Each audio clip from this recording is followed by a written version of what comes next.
നമ്മുടെ കുടുംബത്തിലെ പെൺകുട്ടികൾ ശൈശവത്തിൽ കൂടെ കടന്ന് കൗമാരത്തിലോട്ട് കയറുമ്പോൾ അവർ പ്രായപൂർത്തിയായിരുന്നൊരു വാക്ക് നമ്മൾ പറയാറുണ്ട്. ഇത് സൂചിപ്പിക്കുന്നത് കുട്ടികൾക്ക് ആദ്യത്തെ ആർത്തവം വന്നു, അവർ ഇനി വലിയ കുട്ടികളാണ് എന്നൊക്കെയാണ്. ആ നേരത്ത് പലപ്പോഴും കുടുംബങ്ങളിൽ കുറേ നല്ല കാര്യങ്ങളായിട്ട് ആഘോഷിക്കാറുമുണ്ട്.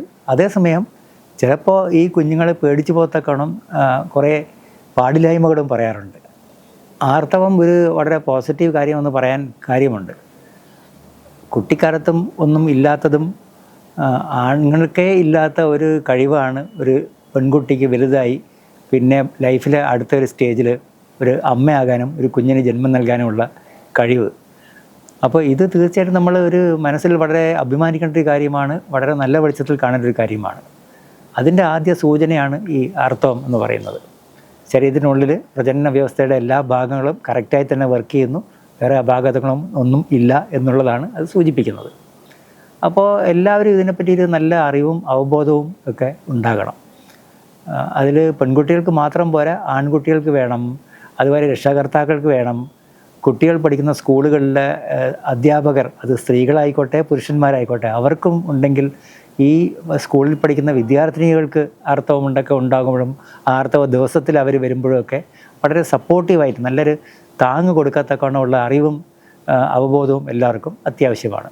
ഈ അറിവാണ് ഈ ആർത്തവത്തെക്കുറിച്ചുള്ള അഭ്യൂഹങ്ങളും തെറ്റിദ്ധാരണകളൊക്കെ മാറ്റാനുള്ള ഏറ്റവും നല്ല ഉപാധി.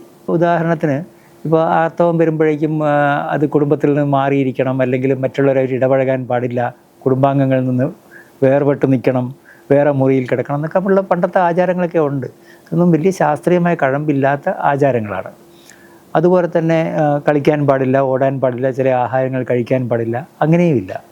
യഥാർത്ഥത്തിൽ ആർത്തവമൊക്കെ തുടങ്ങുമ്പോഴേക്കും നല്ല ആഹാരം കഴിക്കുക. പ്രത്യേകിച്ച് നമുക്കറിയാം ആർത്തവത്തോടനുബന്ധിച്ച് കുറച്ച് രക്തസ്രാവം ഉണ്ടാകുന്നുണ്ട്. അപ്പോൾ അതൊക്കെ നമുക്ക് റീപ്ലേസ് ചെയ്യണമല്ലോ. അപ്പോൾ നല്ല ഇരുമ്പ് സത്ത് നല്ലോണം അടങ്ങിയിരിക്കുന്ന തരം ആഹാരങ്ങൾ ഒക്കെ കഴിക്കുക. ആക്റ്റീവായിട്ടുള്ള എക്സസൈസും ഒക്കെ നമുക്ക് എല്ലാ സമയത്തും വേണം. ആർത്തവ ദിവസങ്ങളിലല്ലെങ്കിലും അല്ലാത്ത നേരത്തും എല്ലാം ആക്റ്റീവായിട്ടുള്ള വ്യായാമം ഒരു പെൺകുട്ടിക്ക് വളരെ അത്യാവശ്യമാണ്, നല്ല ചുറുചുറുപ്പോട് വളർന്ന് വലുതാകാൻ വേണ്ടി. പിന്നെ ശുചിത്വം വളരെ വളരെ പ്രധാനം. അപ്പോൾ ആർത്തവം നമുക്ക് നല്ല ശാസ്ത്രീയമായി മാനേജ് ചെയ്യാനും ഒക്കെ ഇന്ന് വിവിധ ഉപാധികളുണ്ട്. നമുക്ക് പാഡുകളുണ്ട്, നമുക്ക് കപ്പുകളുണ്ട്, അപ്പോൾ ഇതൊക്കെ ഉണ്ട്. ഓരോരുത്തർക്കും ഏതാണ് പറ്റുന്നത് ചേരുന്നത് എന്ന് അറിയാനും പുതിയ പുതിയ രീതികളെ പറ്റി മനസ്സിലാക്കാൻ നിങ്ങൾക്ക് പരിചയമുള്ള ഒരു ഡോക്ടറോടോ നേഴ്സിനോടോ കൗമാര കൗൺസിലറോടൊക്കെ സംസാരിക്കാം. നമ്മുടെ ആരോഗ്യവകുപ്പിൻ്റെ ദിശാസേവനത്തിൽ വിളിച്ച് 1056 വിളിച്ചിട്ട് നമ്മുടെ കൗൺസിലേഴ്സിനോടോ നമ്മുടെ ഡോക്ടേഴ്സിനോട് വളരെ എളുപ്പത്തിൽ സ്വകാര്യതയോടുകൂടി സംസാരിക്കാം.